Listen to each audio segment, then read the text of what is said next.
Term insurance तो ले लिया 1 करोड़ का, लेकिन फैमिली को मिला 0। क्यों? क्या गलती कर दी? ऐसा कौन सा पॉइंट हमने छोड़ दी? Let me discuss 5 critical point. Point number 1, right coverage calculate. Point number 2, medical disclosure. Point number 3, right tenure. Point number 4, claim rejection reasons. Point number 5, online versus agent. Point number 1 पे right coverage calculate. इसमें क्या करना है, आपका जो total income है इसको 15 या 20 टाइम से मल्टीप्लाई करके आपका इंश्योरेंस का कवरेज को कैलकुलेट करना है। फॉर एग्जांपल, आप 10 लाख पर एनम इनकम कर रहे हो, then that is multiply by 15, that will be 1.5 CR का आपको टर्म इंश्योरेंस लेना है। इन अदर केसेस आप टर्म इंश्योरेंस नीड बेस्ड भी ले सकते हो। वो कैसे? से आपका कुछ हो जाए और आपका जो एग्जिस्टिंग लोन है उसको अगर रीपेमेंट करना है, देन यू नीड टू पे 40 लाख। देन पॉइंट नंबर 2, आपका चाइल्ड का एजुकेशन के लिए अबाउट 30 लाख स्पेंड होगा। देन आपका फैमिली मेंटेनेंस के लिए नेक्स्ट 20 ईयर्स में 60 लाख खर्चा हो सकता है। देन आपका जो एल्डरली पेरेंट्स है उनका केयर के लिए 10 लाख का खर्चा होगा। इमरजेंसी के लिए अनदर 10 लाख। सो टोटल हो गया about 1.5 CR. Such way also you can decide your term insurance value. Point number 2, medical disclosure. इसमें तो आपको 100% हॉनेस्ट होना है।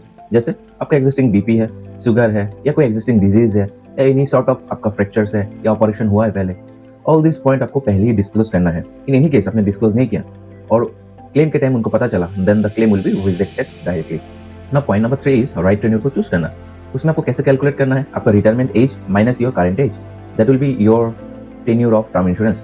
बट सर्टेन केसेस पे आपको बेस्ट है कि आप आपका रिटायरमेंट के बाद भी 5 to 10 ईयर्स से ज्यादा ले, क्योंकि मोस्ट ऑफ द केसेस आपका जो डिपेंडेंट पेरेंट्स होता है, या आपके पास कोई लोन रह गया, या आपके पास कॉर्पस रेडी नहीं हुआ, then you need to go for another 5 to 10 years more of term insurance.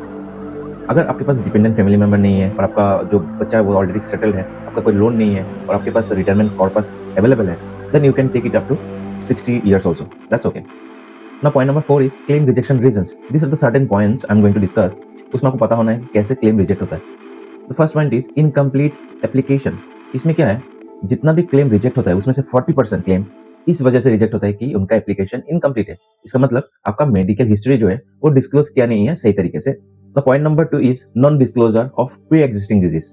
Maximum case पे जितना भी क्लेम रिजेक्ट होता है उसका 30% रिजेक्शन होता है प्री एग्जिस्टिंग जो डिजीजेस है उनको डाला नहीं जाता या उनको लिखा नहीं जाता। The other point is that exclusion period. उसमें क्या होता है, फर्स्ट ईयर में आप सुसाइड कर लिया या एनी सॉर्ट ऑफ डेथ हो गया जो ऑलरेडी क्लेम में है ही नहीं है। The other point is policy lapse.